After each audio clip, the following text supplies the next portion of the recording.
Hi, Matt Cameron with DRE Medical. Today we're going to go over how to replace a light head on our surgical lighting system. So this will work for the SLS9000, SLS9000 Plus, and the MAXX LUXX 160.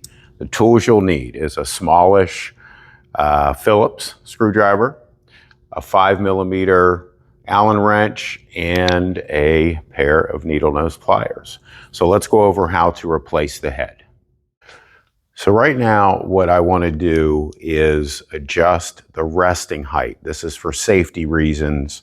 If we didn't do this process, you could damage the spring arm, the ceiling, yourself. So the first thing we want to do is make this as safe as possible. So there's an access point to do just that. Okay, so you can see the wrench is kind of at an angle, kind of following the spring arm.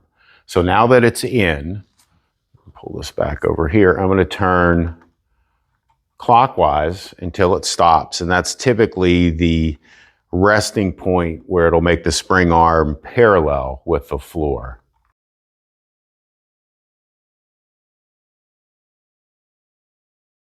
So what this is going to do is keep us from having to hold the spring arm in place while somebody else inserts the head. So let's go about how to remove the head at this point. All right, so now what I'm going to do is remove this collar here, and underneath there is a C-clip, a retaining clip, a safety clip. It's been called all those things. And so let's get this up and out. So first thing I'll do is I'll take this screw, put my hand here in case that falls.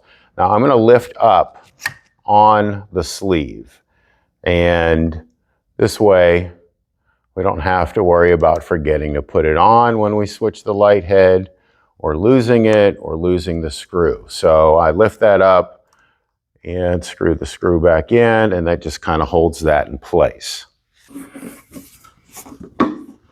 Okay.